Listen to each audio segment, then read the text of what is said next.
Bonjour à tous, c'est Jaï, j'espère que vous allez bien. Bienvenue dans cette nouvelle vidéo. Aujourd'hui, nous allons apprendre comment faire une proposition en chinois. Vous allez voir, c'est très simple et on a plusieurs façons différentes pour exprimer. Bien sûr, je vais vous montrer des exemples pour vous aider à mieux comprendre. N'oubliez pas de prendre des notes à côté et si vous n'êtes pas encore vous abonner à ma chaîne, c'est maintenant. Allez, on y va!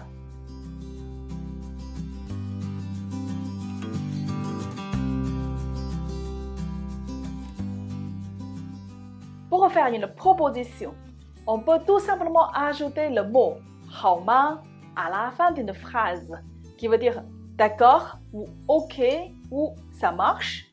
Peu importe, vous pouvez choisir le mot que vous souhaitez. Parce que ce mot, il n'y a pas une traduction exacte. Par exemple, «我们去买瓶水，好吗？我们去买瓶水 » C'est une phrase complète parce qu'on trouve le sujet, le verbe et le complément d'objet.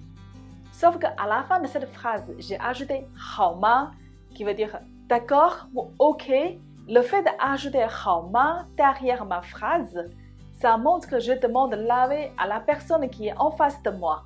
Donc cette phrase, je peux le traduire « Nous allons acheter une bouteille d'eau, d'accord ?» Et vous pouvez me répondre tout simplement «好的 » ça veut dire « d'accord » ou « oui ». Ou vous pouvez me refuser bien sûr en disant «不好». On ajoute «不» devant, c'est la négation « ne pas » plus «好». Ça veut dire « pas d'accord » ou « pas OK ». Nous pouvons encore ajouter «可以吗» derrière une phrase complète, tout simplement pour faire une proposition. Par exemple, «今晚去电影院可以吗？今晚去电影院 » c'est une phrase complète. À la fin de cette phrase, j'ai ajouté «可以吗» ce qui veut dire d'accord ou ok. Donc cette phrase, je peux traduire par ce soir, nous allons au cinéma. D'accord ou c'est ok? Vous répondez simplement 可以 pour dire oui. Et bien sûr, si vous me refusez, ce sera 不可以. La même chose que 不好. Qu'on ajoute le mot 不 qui veut dire ne pas devant 可以. Ça veut dire pas ok, pas d'accord.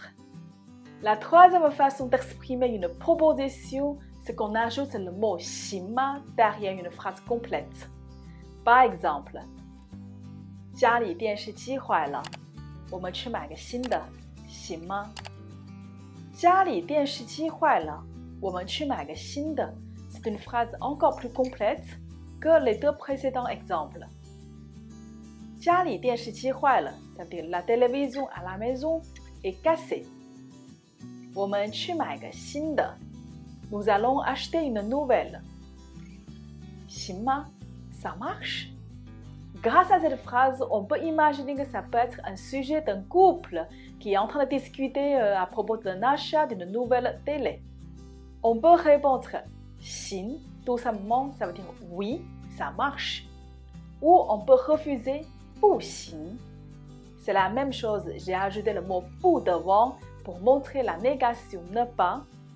Ça veut dire non, pas ok, pas d'accord. La dernière façon de montrer une proposition est d'ajouter le mot pas à la fin d'une phrase. Attention au contraire de la trois premières façons qui forment une phrase plutôt en question. Avec pas à la fin, on forme une phrase en affirmative. Par exemple, 我们下周去北京旅游吧 Voyez cette phrase, je l'ai ajouté un point d'exclamation à la fin, et ce n'est pas une question. 我们下周去北京旅游吧 La semaine prochaine, nous allons voyager à Pékin. Sous-entendu, ça te va? Ça te convient? Et là, on attend une réponse de quelqu'un d'autre. Souvent, on peut répondre par 好的 d'accord ou 行 ça marche. Ou on peut refuser en répondant 不行 ça ne marche pas parce que j'ai peut-être quelque chose de prévu pour la semaine prochaine. Voilà, c'est déjà la fin de cette petite vidéo. J'espère que vous avez compris comment faire une proposition en chinois. La seule différence entre 好吗 行吗 可以吗 et pas à la fin d'une phrase est que les trois premières façons forment une question tandis que la dernière façon forme une phrase affirmative. Attention, il ne faut pas se tromper. On se retrouve dans une prochaine vidéo. Ciao!